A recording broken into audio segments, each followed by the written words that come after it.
Bonsoir à tous, bienvenue sur le plateau Equinox Soir, votre décryptage quotidien de l'actualité de lundi à vendredi, 19h, 21h, 18h, 20h, GMT. Entre le 19 mars 2021 et le 24 mars 2021, la vie du professeur Charlemagne Messanga Nyamding a véritablement basculé. De l'arrêté ministériel du ministre de l'Enseignement supérieur relevant le professeur titulaire des universités de ses fonctions de chef de département de l'intégration et de la coopération pour le développement à l'Institut des relations internationales du Cameroun le 19 mars, à l'installation et suivi de la passation de service entre son remplaçant et lui le 24 mars, le professeur Messanga Nyamding va apprendre qu'il est mis à la disposition de l'annexe de la faculté des sciences juridiques et politiques de l'université de Ngaoundéré à Gawa. L'enseignant apprendra également qu'il est transféré ainsi que son dossier professionnel à l'université de Ngaoundéré. Évidemment, le transfèrement de cet enseignant, bon client des médias, mais malheureusement considéré par ses camarades de parti comme un trublion, continue de faire les gorges chaudes. Excusez-moi. Les débats restent donc alimentés dans les chaumières sur les réelles motivations de ce transfèrement loin de la capitale Yaoundé. Un autre qui a fait les frais de la vision de l'université de Jacques Famendongo, c'est Maître Agbo Congo Bala. Depuis, il ne fait plus partie des effectifs de l'université de Buea depuis le 6 mai 2020. Lors de l'évaluation comptant pour le premier semestre, il avait proposé à la sagacité de ses apprenants le sujet suivant, je cite, « La crise anglophone qui date de 2016 avait été causée par les avocats et les enseignants. Évaluer la validité de cette affirmation. » Fin de citation. Le 13 mars 2020, le professeur Jacques Famendongo saisit le vice-chancelleur de l'université de Buea pour attirer son attention sur, je le cite, la transgression du caractère clos et apolitique de l'université. Fin de citation par Agbo Bala Congo. Face au silence de ce dernier, le ministre de l'Enseignement supérieur va demander un mois plus tard de mettre tout simplement fin aux agissements de Félix Agbo Bala, de nature à porter gravement atteinte à l'éthique et à la déontologie universitaire. Madame, Monsieur, tout à l'heure à 20h, c'est Nadine Yambou qui sera là pour vous faire le point des informations de cette journée de vendredi. Moi, je vous retrouve après pour Equinox Soir, deuxième partie. Ce sera le temps du débrief.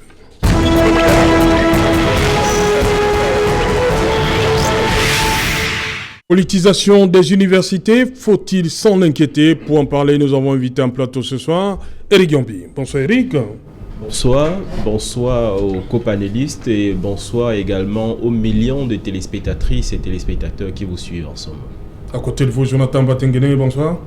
Bonsoir Serge Alain, bonsoir à tous les habitants de la capitale économique, bonsoir à tout le Cameroun, particulièrement bonsoir à un enseignant qui est très proche, Monsieur Jean-Didier Mvindi, qui est également un ami, et à sa petite famille.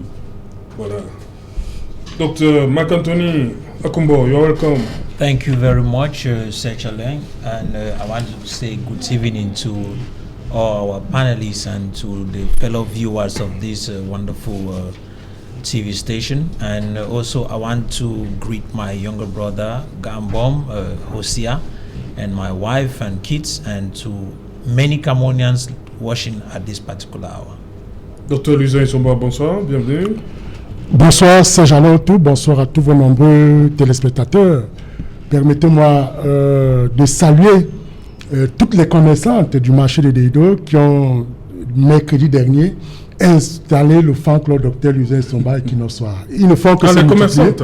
Oui, les commerçantes. J'ai eu un accueil à la dimension d'un président de la République. Je vous assure, j'ai été particulièrement touché. Vous avez déclaré cette manifestation? Non, pas du tout. C'est-à-dire qu'elles ont vu l'émission dimanche avec vous et la présidente de ce marché a décidé, la commerçante qui est présidente de ce marché, a décidé de m'inviter.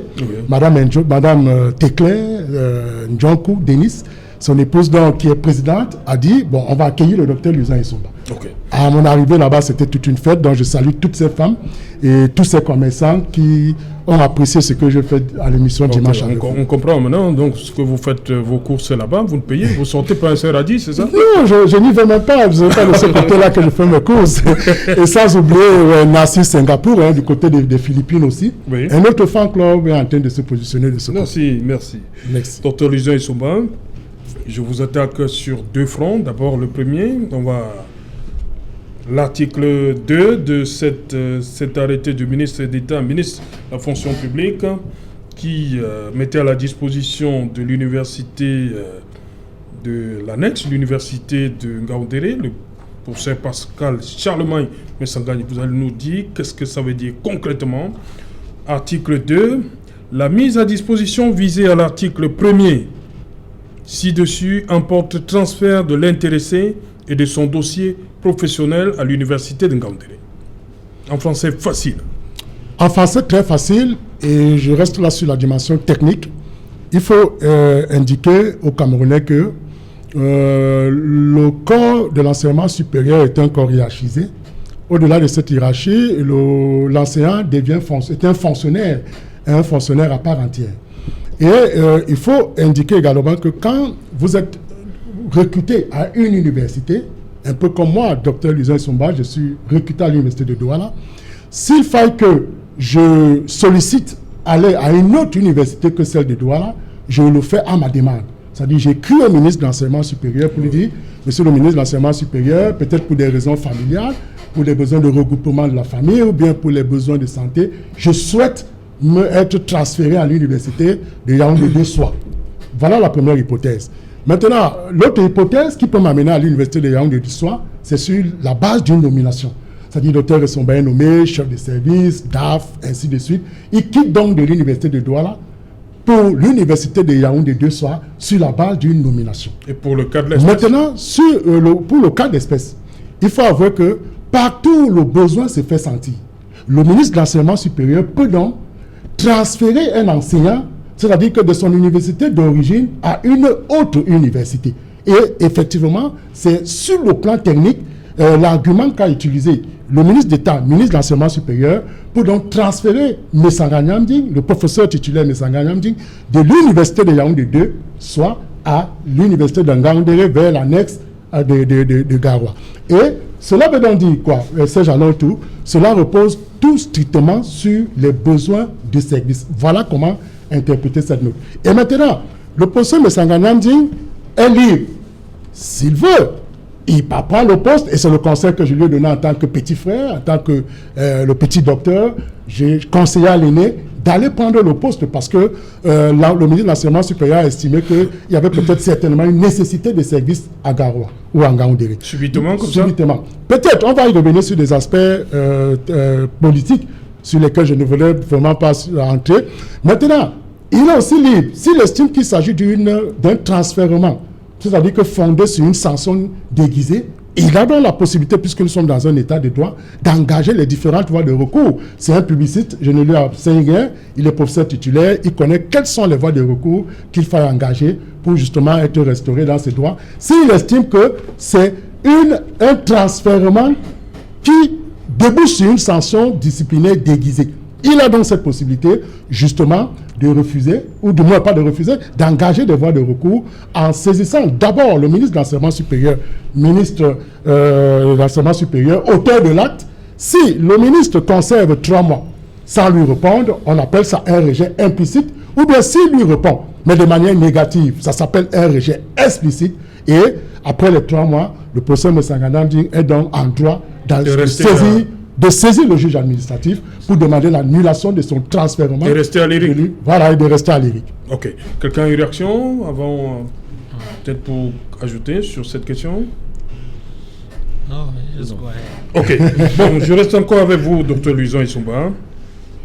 Vous avez eu cours aujourd'hui? Oui, j'ai eu cours. Je sors d'un cours intitulé « Les institutions administratives et la décentralisation au Cameroun ». Ok, ça c'est bien, docteur Luisan Essomba. Comment se vit la politique dans nos universités. Serge, la question que vous posez est-ce que le milieu universitaire est politisé? Oui, la question que vous posez mérite justement d'engager une approche critique, une approche prospective en vue de la refondation de notre université. Effectivement, on ne peut pas parler d'université sans parler de politique. Oui. Parce qu'en réalité, l'une des fonctions, ou du moins parmi les différentes fonctions de l'université, il y a la fonction scientifique, pédagogique, sociale, la fonction de communication, mais aussi la fonction politique. Parce que vous savez que c'est au sein de l'université que se conçoivent les idéologies de l'appareil même de l'État et surtout de la formation des sociétés telles que les sociétés civiles.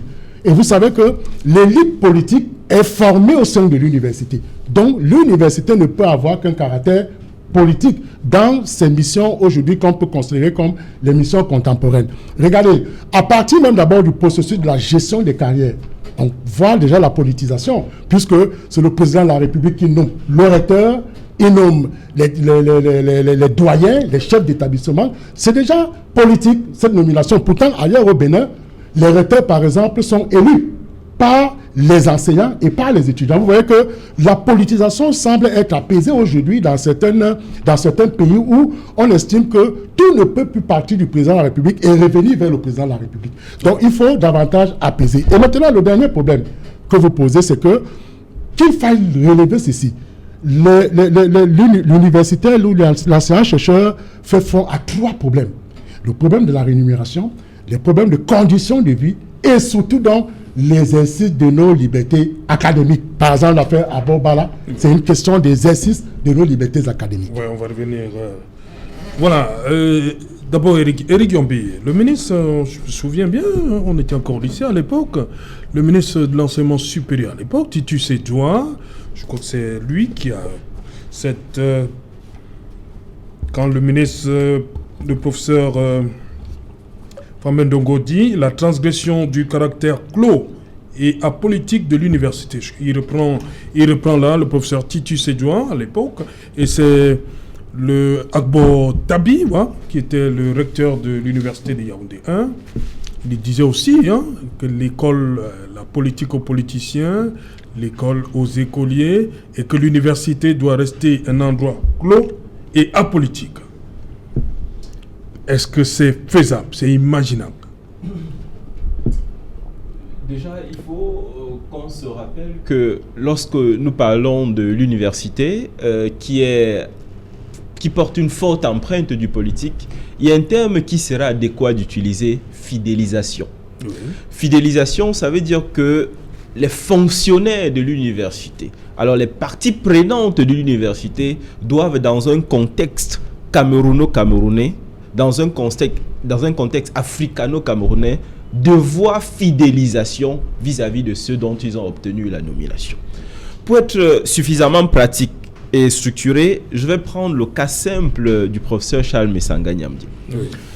Avant de commencer à dire quoi que ce soit, il y a une variante qui est très importante dans l'analyse de l'objet Messanga Nyamdi. Le professeur Jacques Famen Ndongo est un haut responsable de la communication au sein du RDPC. Et je pense que c'est lui qui avait demandé aux différents communicants du RDPC de ne plus se retrouver sur les plateaux. En français facile, ça voudrait dire que le professeur Messanga Nyamdi a été irrévérencieux. Oui. Il a été irrévérencieux à l'égard de son camarade politique qui est en même temps ministre de l'enseignement supérieur. Ça veut dire qu'entre les deux hommes, il y a déjà un contentieux qui s'est créé. Et il y a un autre élément très important concernant le RDPC, c'est la question de la réforme du RDPC. Jusqu'ici, le RDPC a brillé par sa profonde rugosité à tuer toute dynamique réformiste à l'intérieur du RDPC.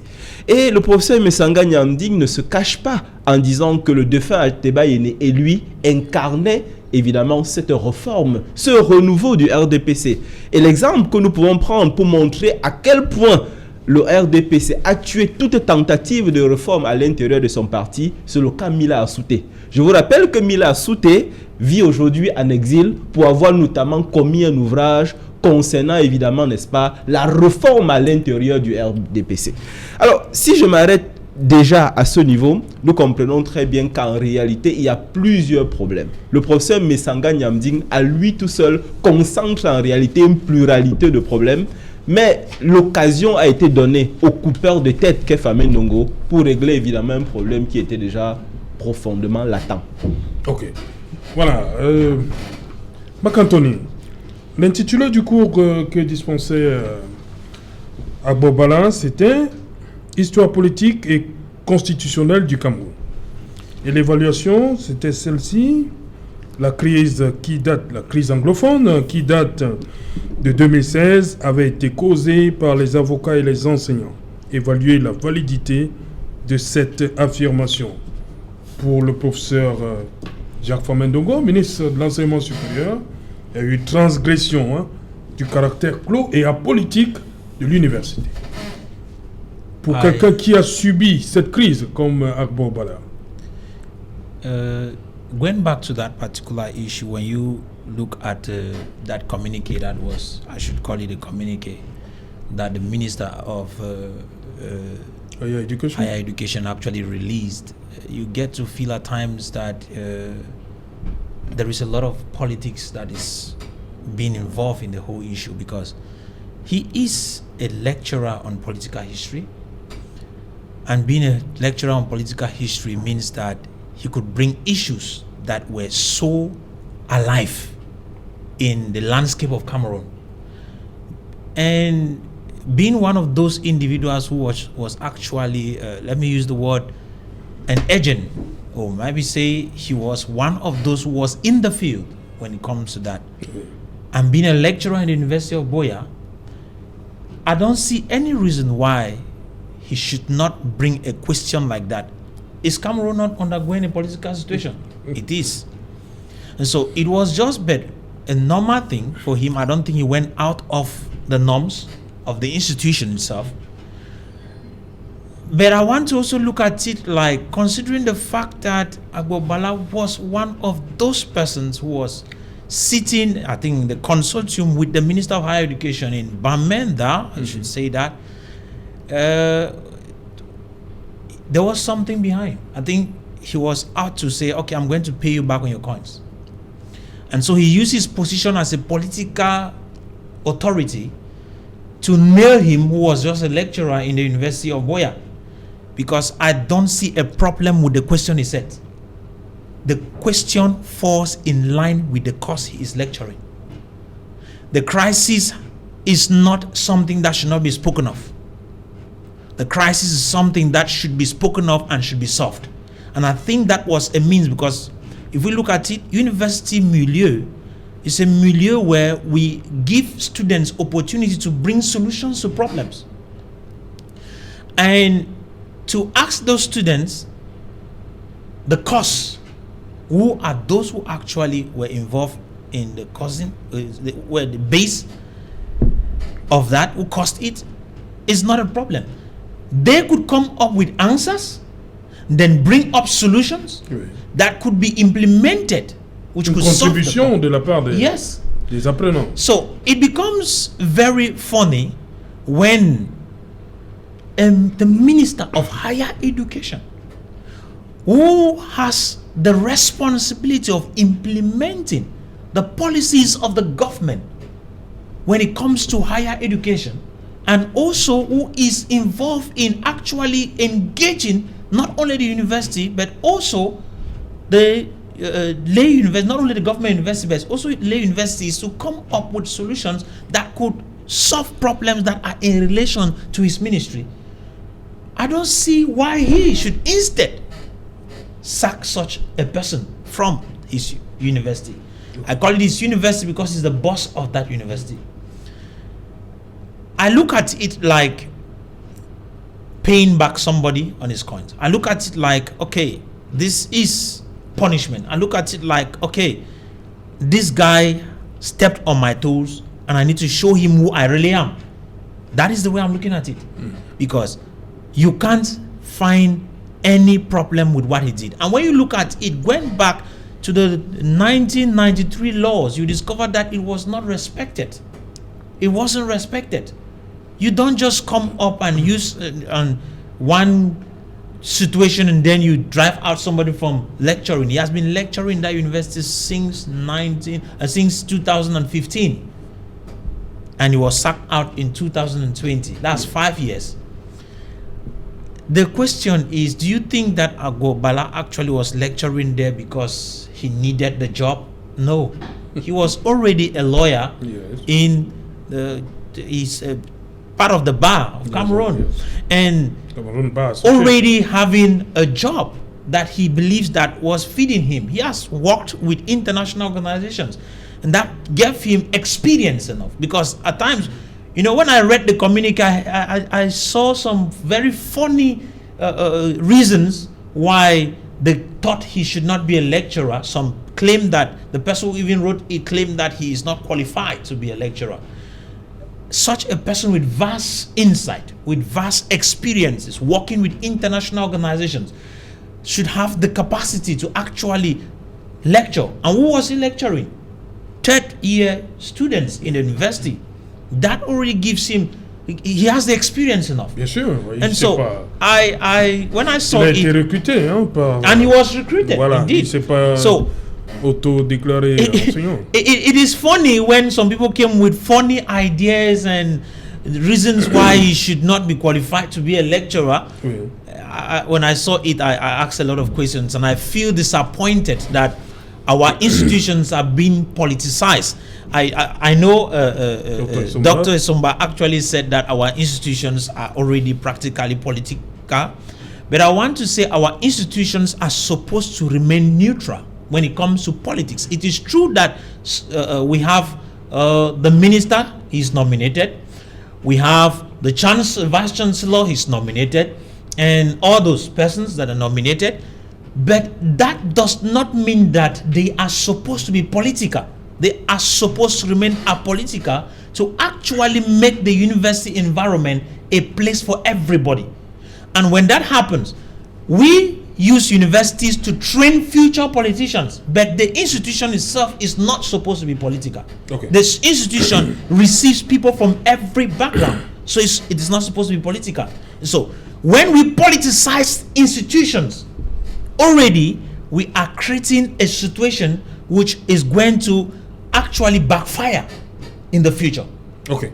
Voilà, Jonathan Batengene, comment comprendre, hein? On a vu des recteurs dans les meetings du RDPC qu'on vient de nous dire que transgression du caractère clos et apolitique, caractère apolitique de l'université. Comment comprendre ça?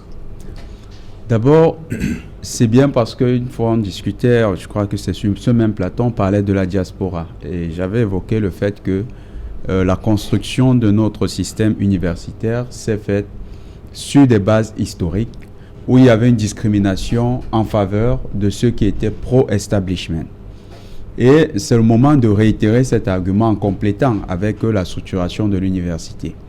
Souvenez-vous que la construction de notre élite, qu'elle soit intellectuelle ou bien même administrative, s'est faite sur la base de l'adhésion ou bien de l'assujettissement au projet néocolonial. Donc, tous ceux qui étaient favorables à la continuité coloniale de la France avaient la bénédiction d'intégrer l'administration. Et ces personnes qui ont intégré cette administration ont pris le devoir sur eux de par le même processus, coopter dans l'élite intellectuelle ceux qui allaient leur faire allégeance. Donc le système a été produit et en 1961, la grande adhésion de l'élite intellectuelle à travers ce qu'on a appelé la camerounisation des cadres a commencé.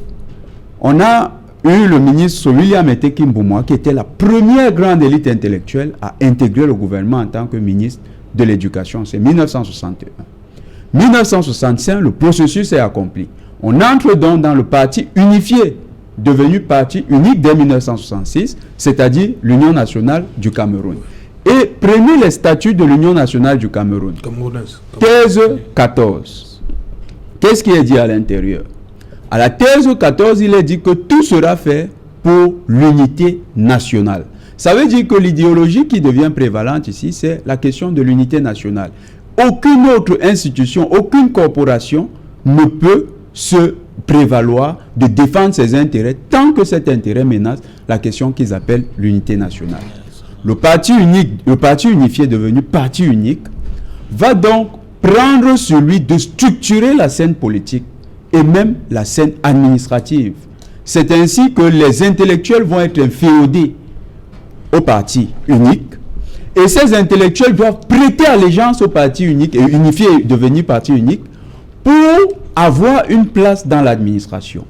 Le RDPC étant donc une excroissance ou du moins un héritage de l'UNC, la pratique va être perpétuée par les élites qui représentent aujourd'hui le RDPC. Et ce à quoi on assiste, Eric a tout à l'heure touché le problème du doigt.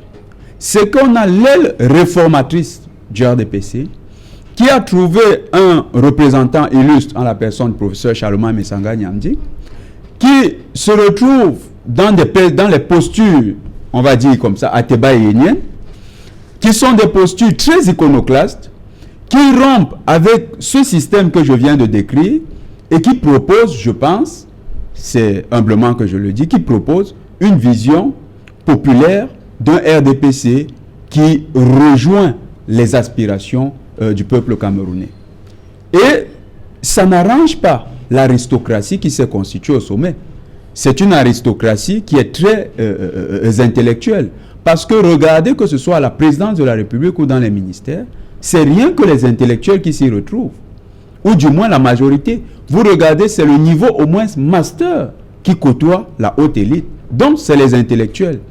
Et cette élite intellectuelle supporte mal que quelqu'un qui est issu de ces rangs devienne une sorte d'individu subversif. Comment donc est-ce qu'il le traite? Il le traite justement comme le subversif qui se présente et il lui inflige les sanctions propres aux subversifs. Mais dans le cas d'espèce, il y a une lecture qu'on devrait éviter. C'est de voir le Nord, le Septentrion, comme étant un élément de sanction. Comment faire pour ne pas voir ça comme ça?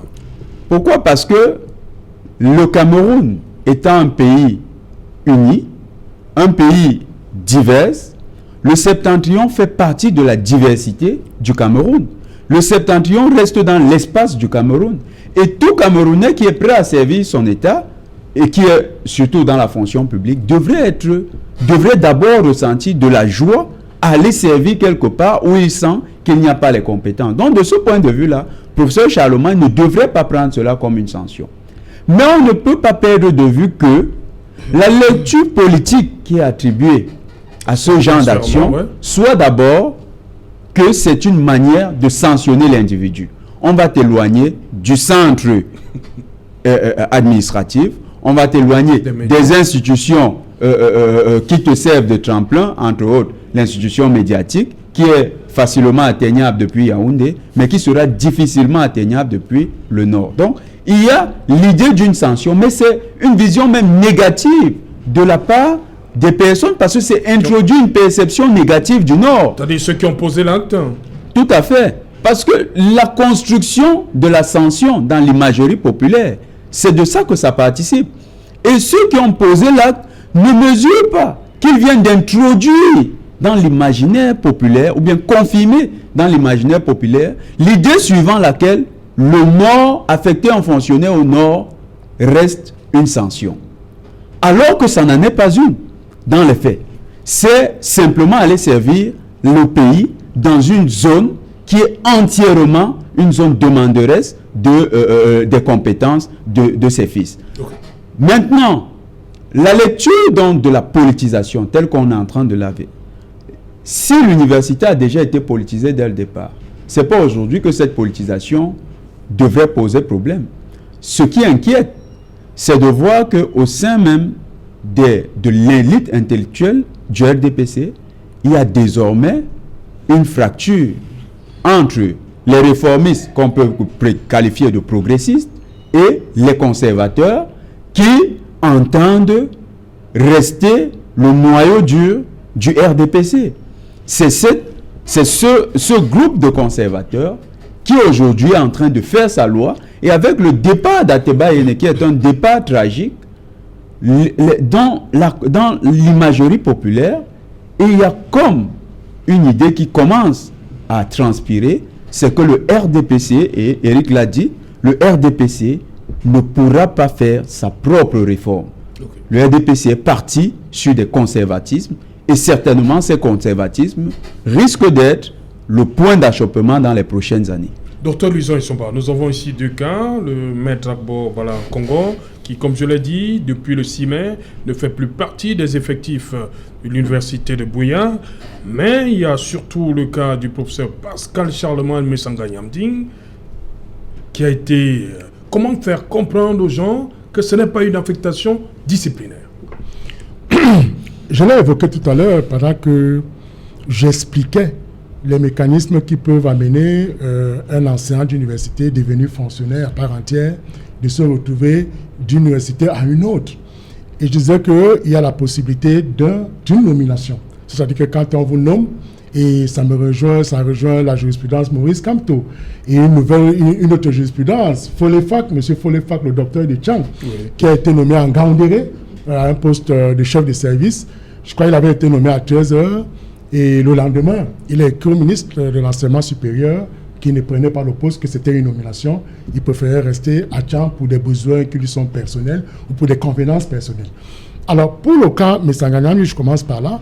Je l'ai indiqué tout à l'heure avec force pour dire que, est-ce que, d'abord, le ministre est compétent? Parce qu'il faut toujours partir de là. Est-ce qu'il est compétent? Oui. Le ministre d'État, le ministre de l'enseignement supérieur, est compétent pour procéder à des nominations et des transfèrements des enseignants d'université à une autre. Mais maintenant, on peut questionner le cas Messanga Nyamding. Pourquoi cela intervient à ce moment? Voilà. Cela intervient dans une série de circonstances qui peuvent amener à réfléchir. D'abord, il est convoqué au SDEC, devant le CED. Ensuite, il tient un langage, c'est-à-dire que pour indiquer qu'il est stabilisé dans sa fonction d'enseignant sans pouvoir avoir une promotion sociale du fait de ce que c'est le ministre d'État, le secrétaire général de la présidence de la République qui le bloquerait.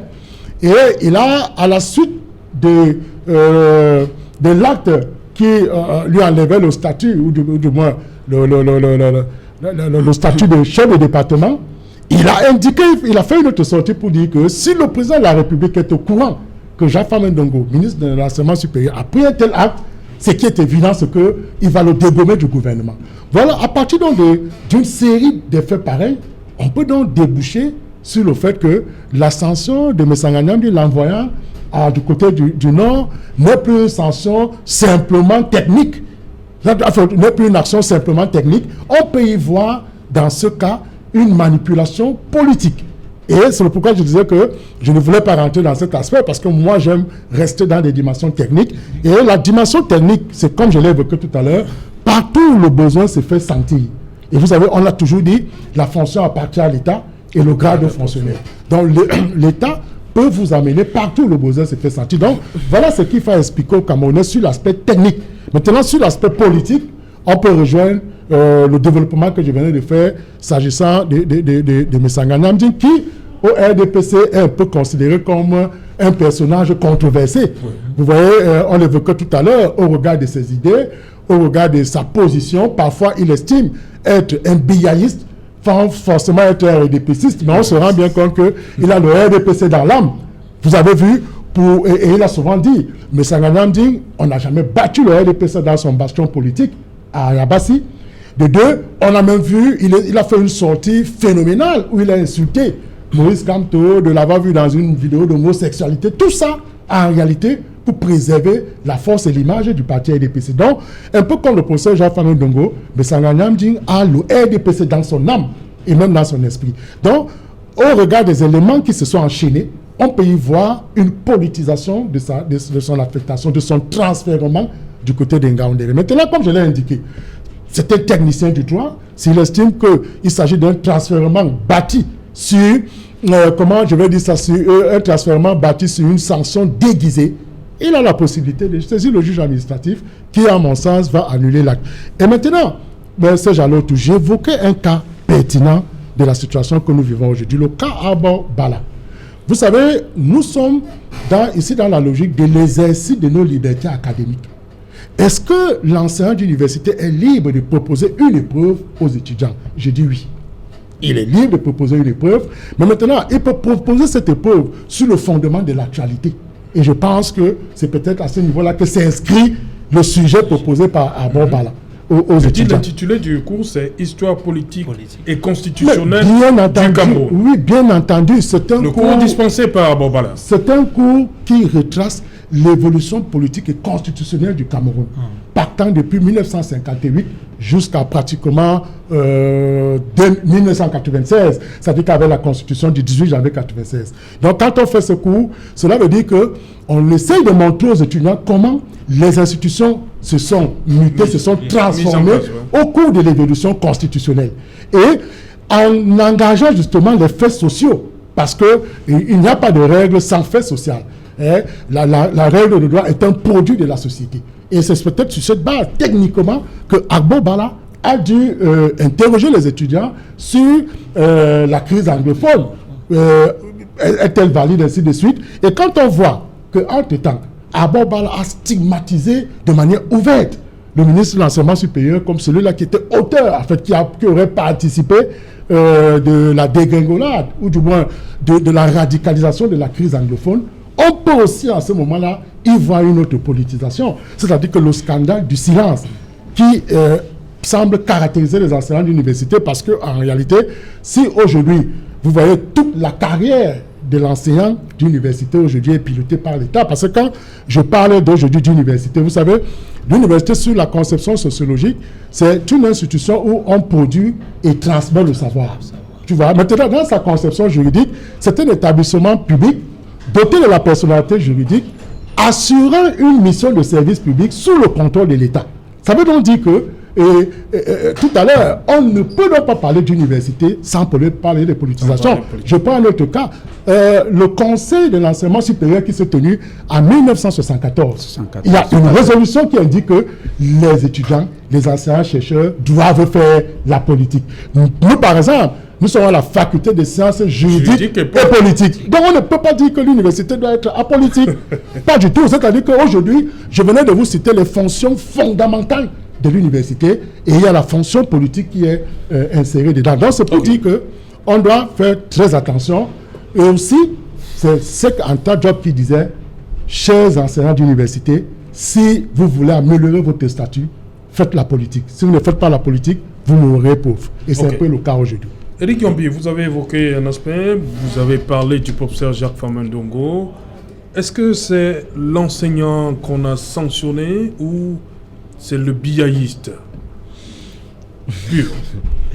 Avant de répondre à votre question, j'aimerais compléter ce que Jonathan a brillamment exposé. Et j'ai utilisé un terme avant mon propos, le terme fidélisation.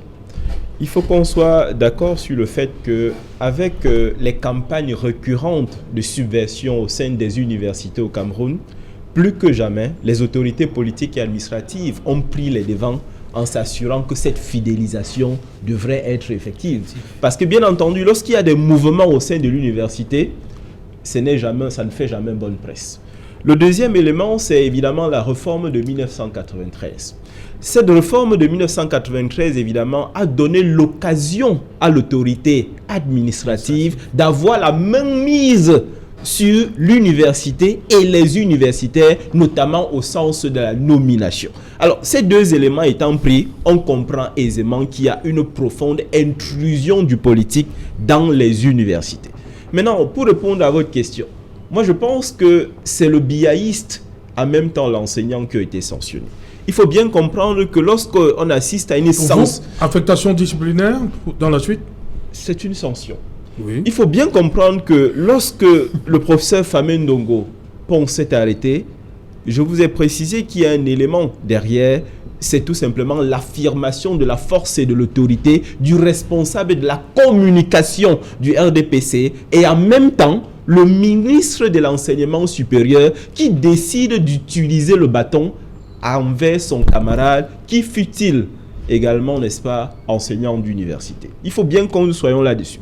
Et maintenant, il ne faut pas prendre de manière terre à terre le fait que le professeur soit envoyé à Garoua. C'est un élément extrêmement important. En réalité, l'explication politique de cela voudrait tout simplement dire qu'aujourd'hui, nous assistons à la prise du pouvoir définitive par les caciques du RDPC et qu'ils ont décidé de punir à la dernière énergie toutes les voix dissonantes qui n'iraient pas dans le sens que eux, ils aimeraient bien. C'est de ça dont il est question. Le professeur Messanga Nyamding est la dernière voix discordante, la dernière voix réformiste connue et incontrôlée à l'intérieur du RDPC. À partir du moment où on tue cette voix, en réalité, on tue le mouvement réformiste à l'intérieur du RDPC. Et que reste-t-il? Un RDPC des caciques totalement incarné par les personnes que nous voyons aujourd'hui. C'est de ça dont il est question. Et c'est un message suffisamment fort pour ceux qui viendraient de nulle part, penseraient que c'est pour eux le moment, n'est-ce pas, de prendre le pouvoir parce qu'en réalité, le père du renouveau manquerait de force, d'énergie ou alors de dynamisme. C'est de ça dont il est question. Nous sommes totalement dans les enjeux véritables de l'après-Biya. Alors, il faut bien avoir cette lecture et se dire que désormais, on a éliminé, j'ai envie de dire, un camarade politique qui bénéficiait ici d'un auditoire politique, d'un auditoire communicationnel, envie d'être quelque chose dans l'après-Biya. Et aujourd'hui, en l'envoyant là-bas, on a donc décidé de casser cette dynamique. Je reste.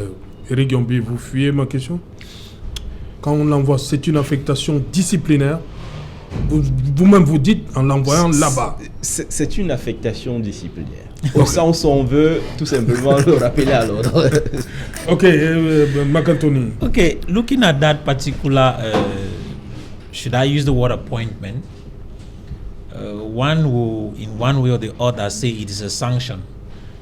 But as Dr. rightly said, Dr. Sumbasait said, I think it is but normal that he should be appointed to anywhere in the country. Oui. Because if we are talking of Cameroon and talking of universities, his services are needed anywhere in the in any university where he's appointed, he is supposed to take service. But coming back to look at the issue of why was he sent to Ngaoundéré, that is where to Garoua, beg your pardon. That is where we now have an issue. Was he sent there because they wanted to punish him? Was he sent there because the university needed his services? If the university needed his services and they sent him there, then it is a good appointment. But being the head of department, then being sent there, have they made him a head of department there, or did they raise his position higher? Then that will also be a sanction in disguise because they have demoted him. Yes. In one way or the other, that's demotion. And so it is a sanction indirectly. And then apart from that, why should we consider that Marwa, sending him to Marwa is supposed to Garoua. Sending him to Garoua. You see, I'm dancing between Garoua and Garoua. Sending him to Garoua, why should we consider that sending him to Garoua is a sanction?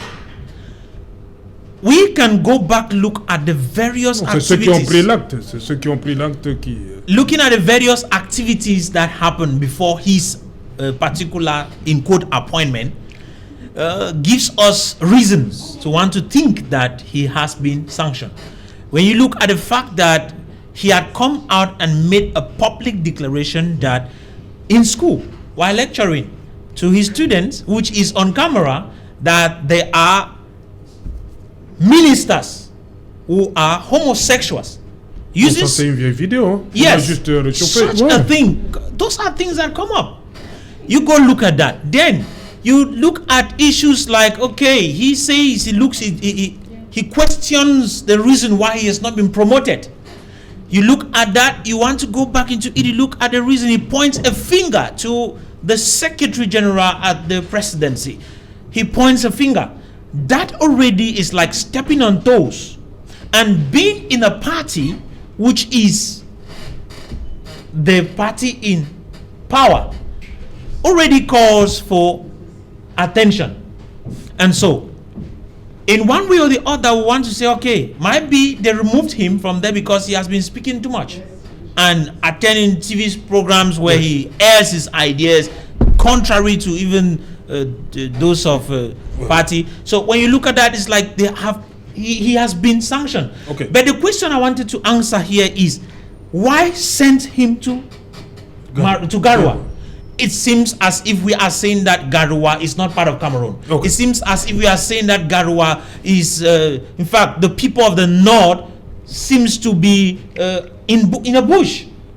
Is that the sense? If that is the sense, then it's terrible. Then the wrong message that has come out of that is struggling to make us to believe that the whole idea of solidarity and unity of the nation is a message that only the president is preaching.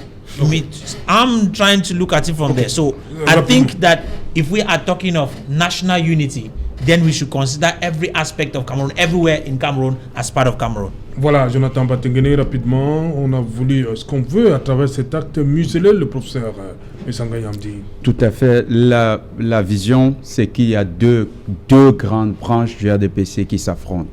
La première, c'est celle des conservatrices, incarnée par un ensemble de caciques, comme le disait Eric tout à l'heure. Et maintenant, il y a celle qui est mièvre, qui a commencé très tôt dans les années 90, mais qui n'arrive pas à trouver sa voie, c'est les réformistes. Ouais, on y arrive après. On va continuer après le journal. Bonsoir Nadine Yambou, au menu ce soir. Bonsoir, c'est Alain Autou. Bonsoir également à vos invités. Ce soir, au journal de 20h, nous parlerons de cette descente des gouverneurs des régions de l'Ouest et du Nord-Ouest sur le site de l'effondrement de la route reliant Babadjou à Bamenda. Donc, malgré le rétablissement de cette voie, les populations s'inquiètent de l'état de dégradation de cette route depuis de nombreuses années. Également, ce soir, aux 20h, nous reviendrons sur la décision du ministre des Enseignements secondaires, Nalova Nyonga, donc ordonné ce jour la réintégration des 14 élèves exclus au lycée de la région du Sud après des vidéos obscènes tournées il y a quelques semaines. Et puis en santé, nous évoquerons cette pénurie de tests Covid-19 dans les centres agréés à travers... Voilà, madame, monsieur, c'est dans l'essentiel du journal de Nadine Yambou. Dans un instant, on se retrouve après pour Equinox Soir, deuxième partie.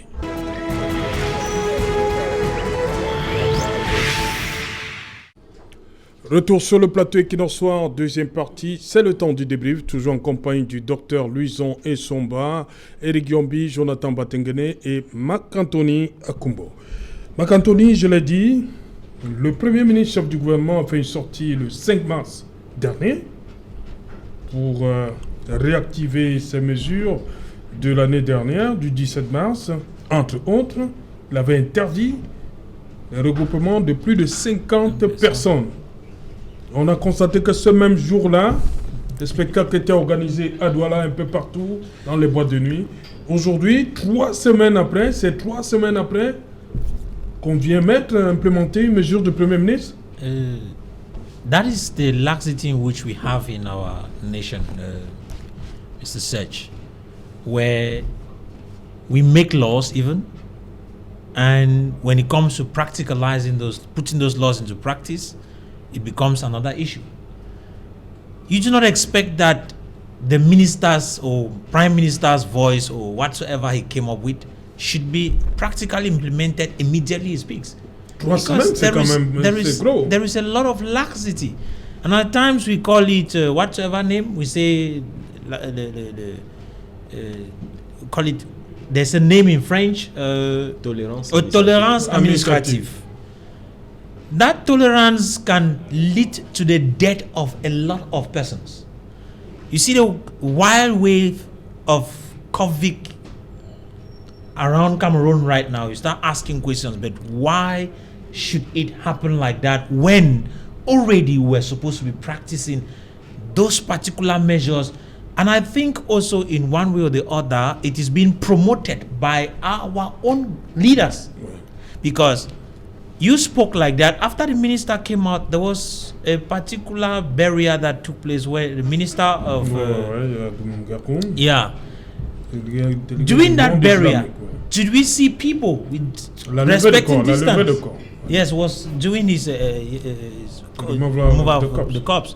The question is, did you see any distances?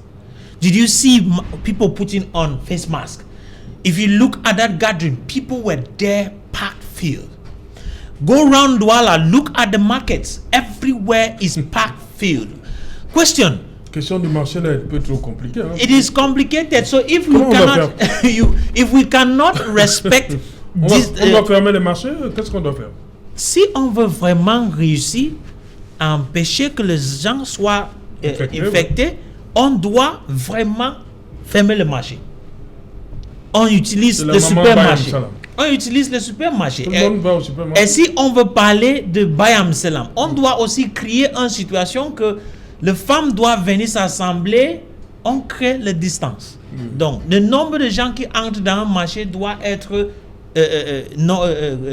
comment on dit, we are supposed to determine the number of women and persons that enter the market to buy. Not that we claim that we want to respect barrier measures and the measures, and then at the same time our markets are open, nightclubs are open. Voilà. You talk of what I was just coming from Dokoti. You see the hold up that was there. You ask questions. How are we supposed to actually respect these barrier measures? At the end of the day, Serge, I will tell you, our government has a lot to do in order to be able to help this nation.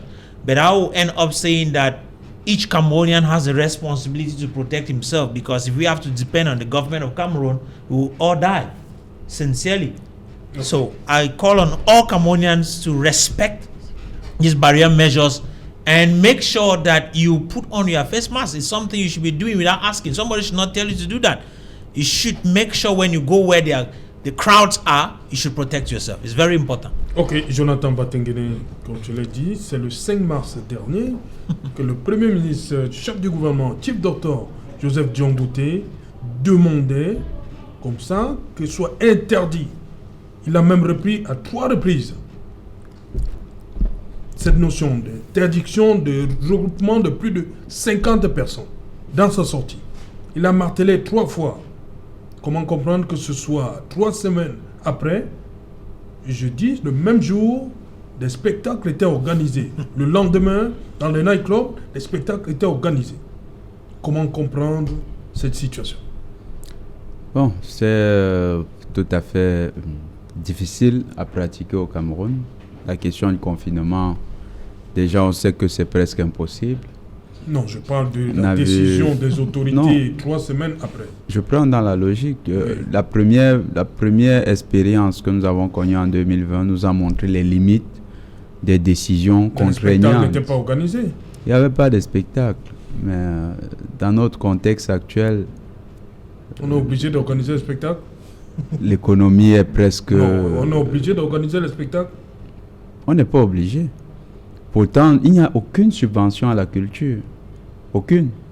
Comment vivent ces artistes depuis 2020? C'est la grande question. Qu'est-ce qui se passe? L'État n'a rien mis comme mesure d'accompagnement pour l'industrie culturelle. C'est la grande oubliée de la Covid dans notre contexte. On ne va pas parler du reste des secteurs. Et maintenant que c'est interdit, on a prévu quelque chose pour eux? C'est justement ça. C'est que même le ministre qui prend cette décision, il la prend presque au forceps. Il n'y a pas un cadre qui permet de dire que par secteur d'activité, on aurait pu gérer les acteurs qui exercent et qui permettent de respecter ces mesures véritablement. Que ce soit l'industrie du spectacle, l'industrie culturelle, c'est resté les oublier. On prend des mesures comme ça ne peut pas être respecté parce qu'il n'y a pas de mesures qui accompagnent. Ces acteurs sont laissés pour compte dans leur activité et donc ils se sentent parfois un peu obligés de violer ces règles pour s'en sortir. C'est quasiment la situation générale dans le pays avec les mesures contraignantes. C'est très difficile à appliquer. Éric Yambi, sur cette décision du gouverneur interdisant les spectacles. J'ai moi-même la chance d'être écrivain affilié à la Sociladra, qui est la société civile qui s'occupe évidemment de la gestion des droits des écrivains et autres. Je peux vous assurer que c'est déjà un chemin de croix que de vivre, j'ai envie de dire, n'est-ce pas, que d'attendre l'aide.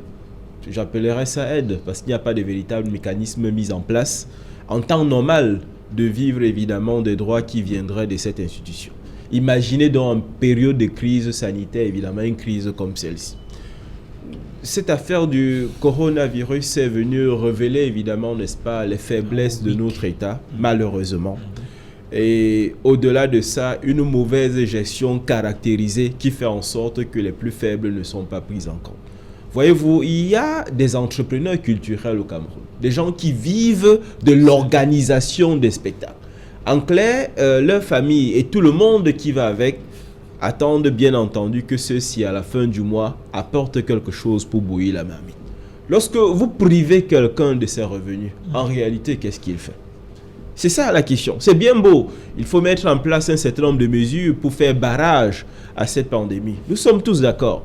Mais de manière logique, il serait important que l'État mette en place un certain nombre de mécanismes pour accompagner évidemment les personnes qui sont totalement touchées par cette pandémie. Alors, à partir du moment où ces mécanismes d'accompagnement, ces subventions n'existent pas, la tentation, évidemment, ce serait de violer la loi. Ce serait ça la tentation. Bon, maintenant, ils sont rappelés à l'ordre. La suite, what's next? Qu'est-ce qu'on fait maintenant avec ces personnes qui vont se retrouver démunies, un peu plus en difficulté, des loyers à payer? Parce que dans notre environnement, je ne pense pas que le bailleur va se poser la question, mais est-ce que tu aurais eu des prestations? Donc il y a toute une mécanique, toute une machine, un ensemble de problèmes allant avec. Et je pense que sur ce point, le Premier ministre n'a pas résolu grand-chose. Donc, ce serait facile de demander à des sacrifiés, d'accord, de s'offrir en holocauste pour le pays. Et puis après quoi? Ok, Dr Louison Issoma, on termine avec vous sur cette question. C'est j'en ai autour. Regroupement de 50 personnes, plus de 50 personnes interdites. Bien entendu. Ça tombe sur première victime, entre guillemets, c'est les organisateurs de spectacles. Les 13 mesures qui avaient été prises lors de la première phase, que j'ai qualifiées ici comme des circulaires réglementaires, n'avaient jamais été annulées, n'avaient jamais été retirées. Nous avons vu ici qu'il y a eu un spectacle de Fally Ipupa qui a été organisé, comment on appelle à Yaoundé, comment on l'appelle, voilà. Au stade... Madouala. Voilà, où il a eu près de 5 à 6 000 personnes qui étaient présentes à ce spectacle. Ça n'a pas été interdit. Après, il y a eu le spectacle d'Indira. Voilà, et les personnes des spectacles, ce sont surtout celui. Moi, je voudrais, vous savez, les Camerounais vont penser à une certaine discrimination, c'est-à-dire qu'on privilégie les artistes étrangers par rapport à eux, parce que c'est aussi de ça, c'est de là que la polémique est en train d'enfler. Parce qu'on venait de laisser un spectacle de Fally Ipupa, mais 3 semaines plus tard, 3 semaines plus tard, on interdit un spectacle de Petit Pays. Vous voyez donc en réalité, le Camerounais artiste, qu'est-ce qu'il va penser? Il va penser que sur son propre territoire, on privilégie un étranger par rapport à lui qui est là. C'est donc le véritable problème qui sont posés. J'indique que les 13 mesures qui avaient été prises n'ont jamais été retirées de l'ordonnancement juridique. Donc elles méritent toujours d'être observées. Alors, on ne peut plus rentrer dans cette logique de la tolérance administrative. Non, et surtout quand ça fait 2 poids 2 mesures où on vient privilégier un étranger sur un compatriote, un Camerounais. Ça fait extrêmement mal de le savoir, Serge Aloto. Nous révélons aujourd'hui que l'industrie musicale au Cameroun connaît des soucis. On peut même dire qu'elle est en crise. Mais c'est cette industrie qui permet de nourrir des familles. Alors, s'il faut appliquer la loi dans toute sa rigueur, appliquons-la dans toute sa rigueur. Parce qu'on ne peut pas tolérer que certains font des spectacles et d'autres pas. Non, ça crée donc une application de 2 poids 2 mesures et cela donc peut exacerber ou peut radicaliser les artistes camerounais. J'aurais pu, vous avez posé la question, le Premier ministre a pris des mesures depuis longtemps, mais pourquoi on attend autant de temps? Et le ministre des Arts et de la Culture, je crois qu'avant même le ministre, devait monter sur le créneau parce qu'il est aussi chargé de l'application des lois. Quand on prend de telles circulaires réglementaires qui interdisent le fait qu'il y ait plus de 50 personnes, c'est le ministre des Arts et de la Culture qui devrait monter d'abord sur le créneau. C'est-à-dire qu'après la sortie du Premier ministre. Mais vous avez vu qu'il est resté...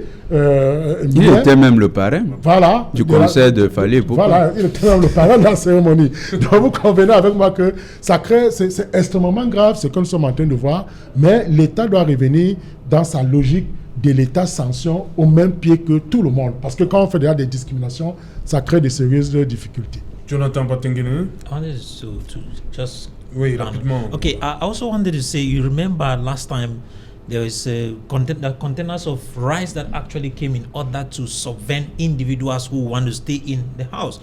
The question is, where is that rice today? Is there any one of you who received any of it? I don't think so. So there is need that the Cameroon government should be able to make sure that to protect and preserve people, they should subvent people in one way or the other. And what was given for the people should be given to them. They shouldn't take it and preserve it for themselves, because I want to say that none of us, I have not received it. I don't think you have received it. I don't think anybody.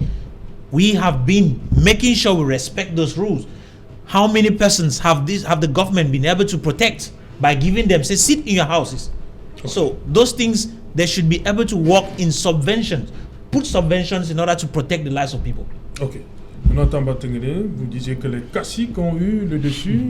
Les caciques ont eu raison. Cette décision de transfèrement du professeur Messanga Nyamding à Garoua. À Garoua, tout à fait. C'est l'affirmation, parce que dans un contexte maintenant avec une lecture politique, on parle là des éléments du pouvoir. Pour le pouvoir, c'est la capacité de se faire obéir ou bien d'influencer les décisions d'autrui, oui, de telle sorte qu'ils agissent selon notre convenance. Et dans le cas d'espèce, il est question d'infléchir les positions du professeur Messanga Nyamding, notamment avec l'élément de subversion qu'il a introduit, c'est-à-dire le non-respect d'un élément de discipline qui avait été pris au niveau de la cellule de communication du RDPC. Il s'est posé comme étant celui qui devient le pilier de la subversion dans la cellule de communication, proposant un autre visage de personnes moins dociles.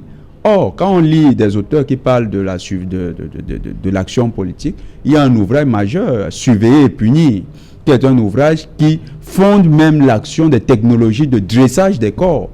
Et le RDPC est là en train de voir mise en action une politique de dressage d'un corps, d'un individu, qui doit désormais penser tel que le parti l'entend. C'est ce qu'ils appellent la discipline du parti. Puisqu'il enfreint cette discipline, qu'il se pose comme étant le déviant politique du RDPC, ils sont en train de lui dire, nous allons te traiter comme un déviant et nous allons te infliger un traitement digne des individus qui devraient rentrer dans les rangs. Le professeur Messanga, malheureusement, est aussi l'acteur d'un marketing politique. Parce qu'il faudrait prendre cela en compte. C'est aujourd'hui, si le RDPC a gardé une certaine popularité auprès une sympathie dans l'opinion populaire, c'est à cause des individus comme Ateba Yene et le professeur Charlemagne Messanga Nyamding, parce que quand ils vont dans les médias, ils tiennent le discours du bas peuple, ils tiennent le discours même que certains opposants auraient pu tenir. Ils disent, ils dénoncent des réalités. Ils sont en fait les agents de la réforme de l'État au sein même du parti qui gouverne.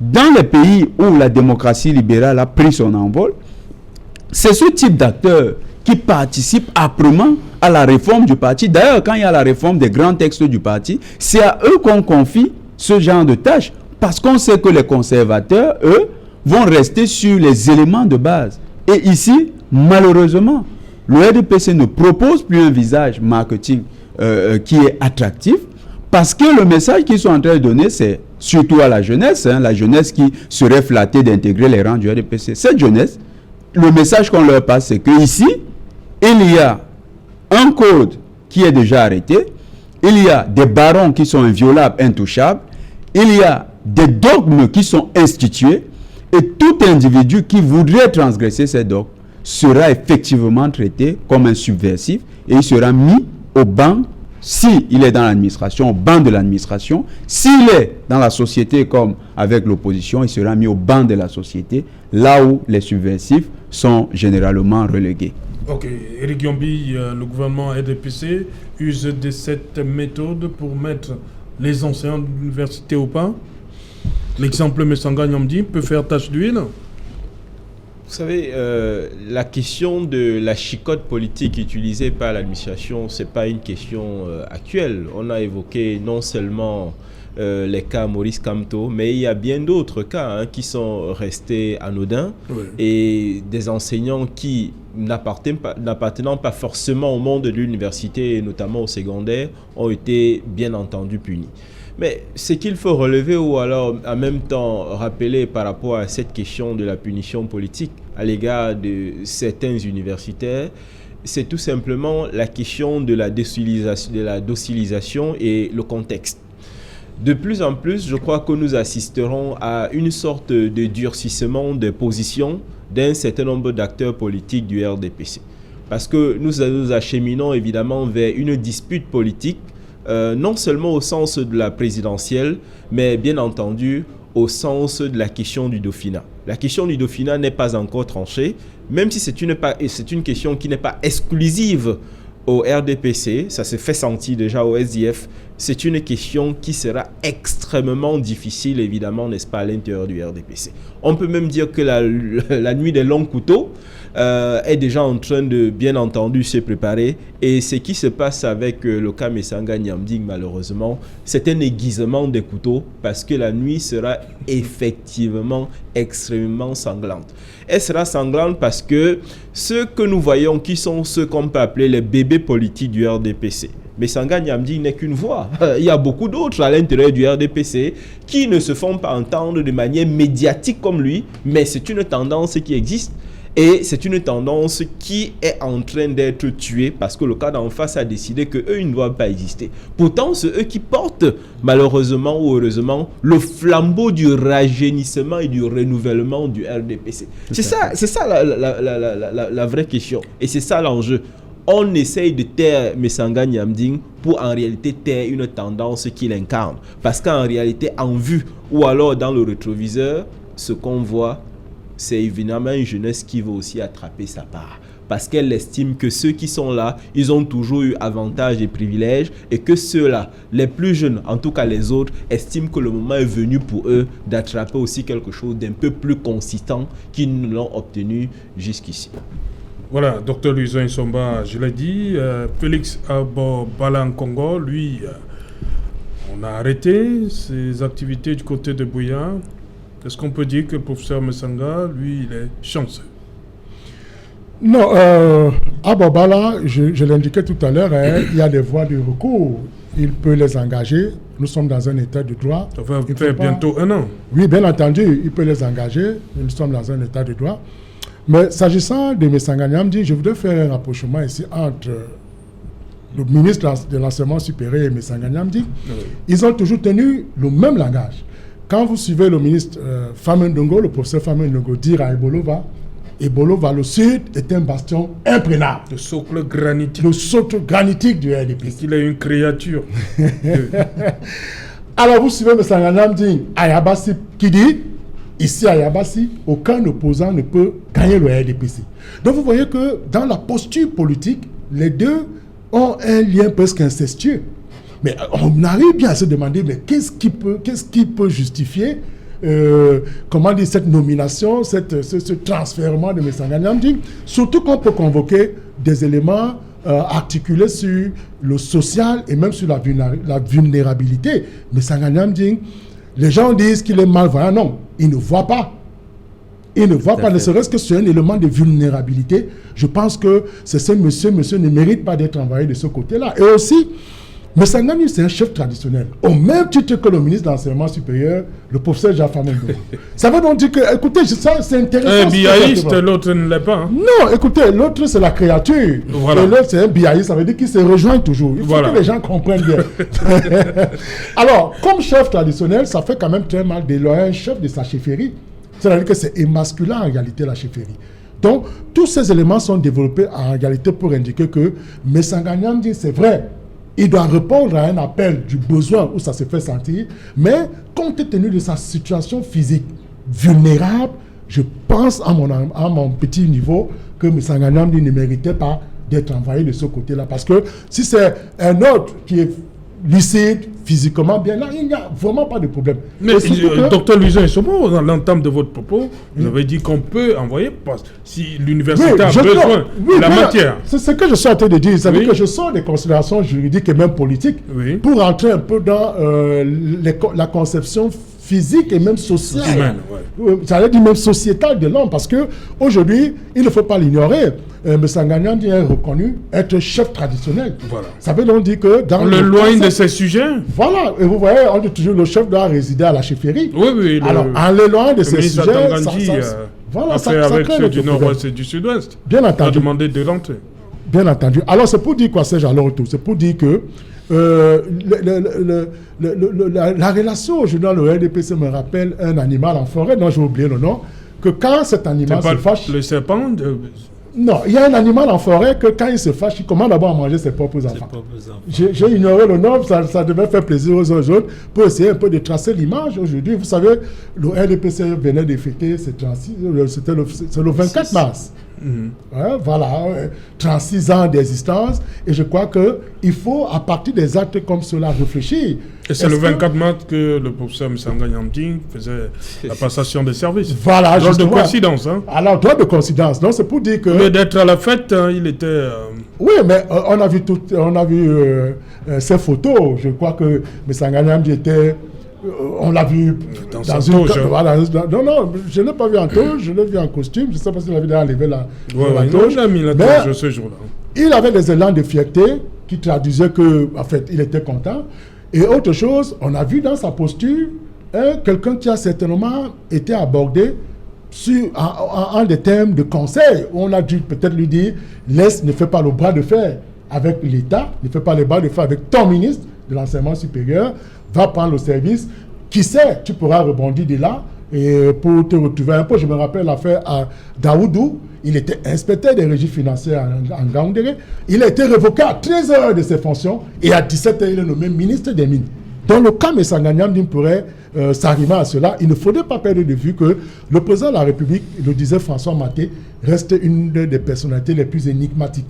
Il regarde ce spectacle, je suis sûr, ça l'amuse, mais quand il va faire bouger son encre, les choses ne seront plus les mêmes que l'on puisse le penser. Voilà, Marc Anthony, vous êtes habillé là comme un traditionnel rouleur. On a un peu oublié cet aspect-là. Un chef traditionnel dans le camp, You see, it is. on éloigne davantage de ces sujets.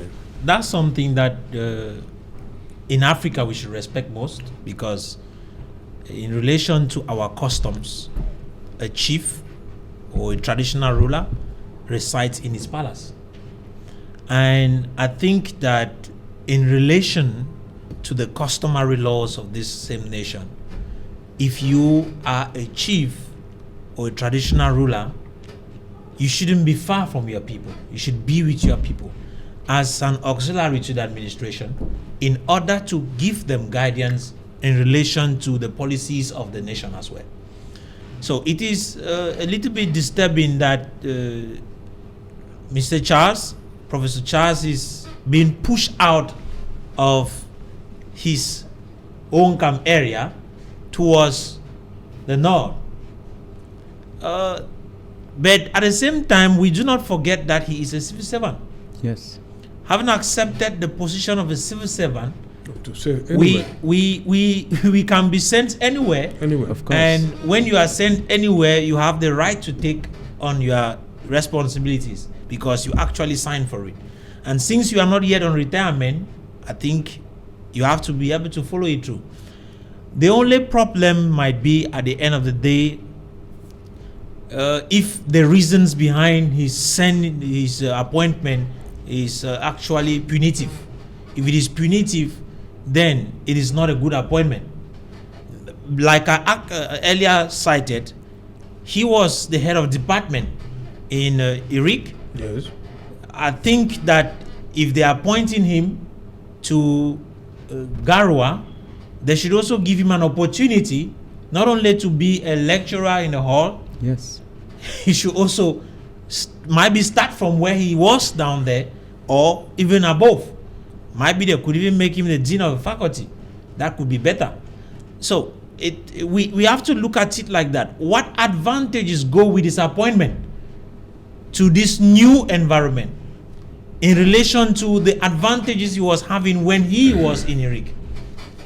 Is it like where he has been appointed, he has more advantages? If not, we should be looking at that. He's a person that has been serving the nation in in our higher institutions for a while. So his services had been of importance. And I think he has trained a lot of diplomats. And if that be the case, we should not just look down on people like that. Let's keep party politics aside and look at the civil servant. That is where my focus is.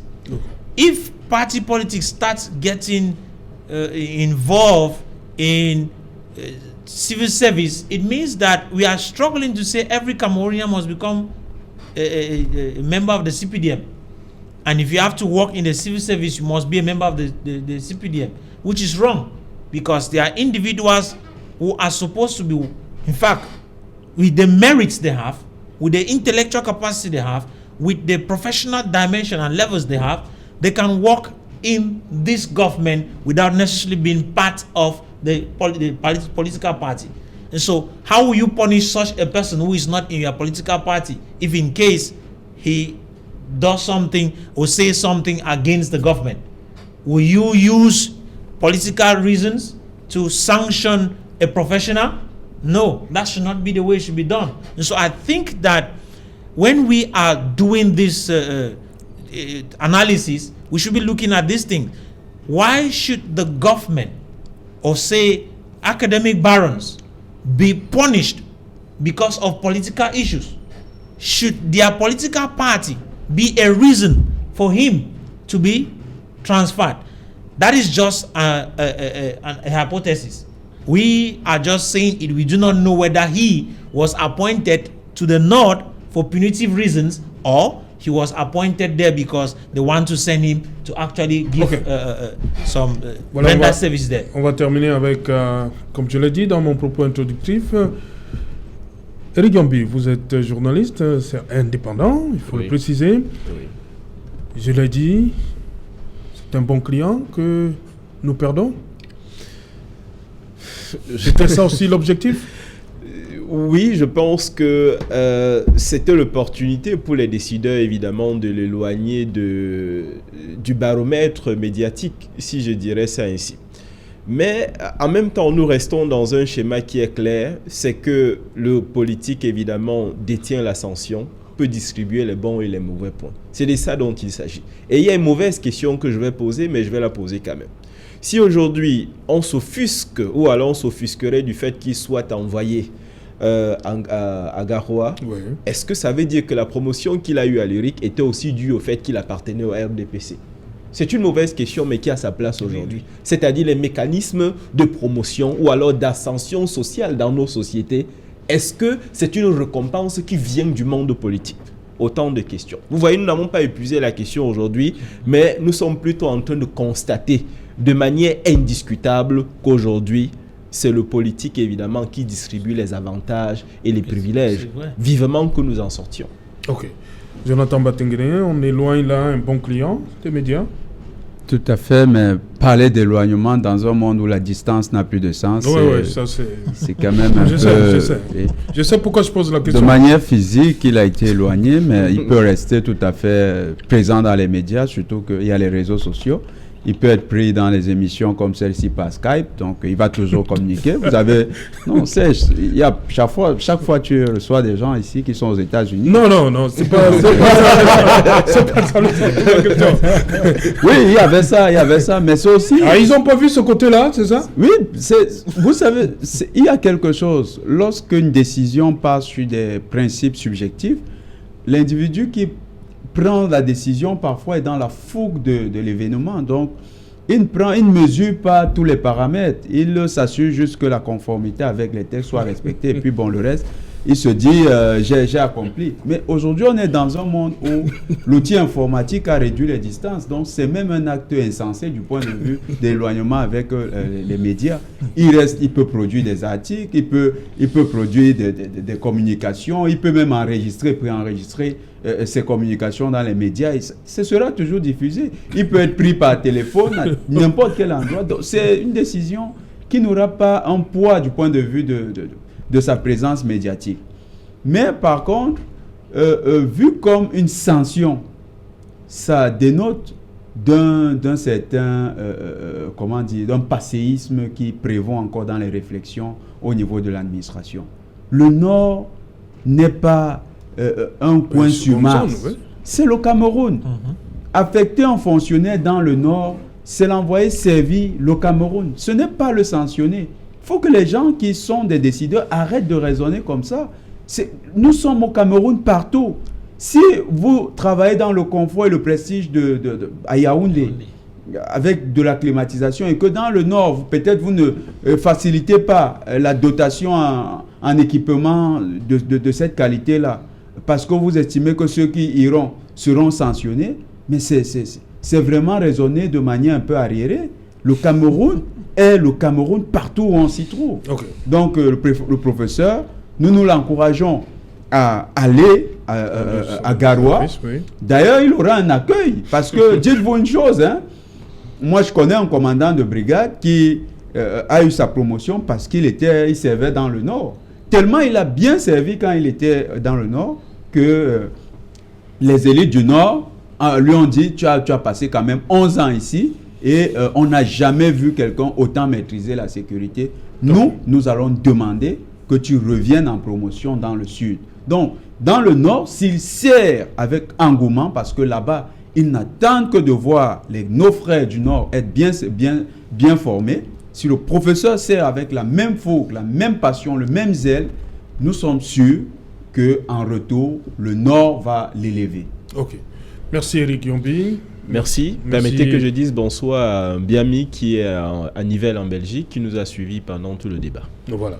Merci Jonathan Botengene. C'est un plaisir, Serge. Thank you, Dr. McAnthony. It's my pleasure, Serge Alain. It's an opportunity to be here and I'll always respond to it. Ok, I know. Merci, Dr. Isombaï. Oui, qui répond toujours aux invitations. Oui. Merci, Serge. Alors, je salue le couple Lil Pat et Lil Love qui regardent cette émission aussi. Voilà, merci. Madame, Monsieur, nous sommes donc arrivés au terme de cette dernière de la semaine et qui nous soit. Bonsoir, on va dire bonsoir. Garoua.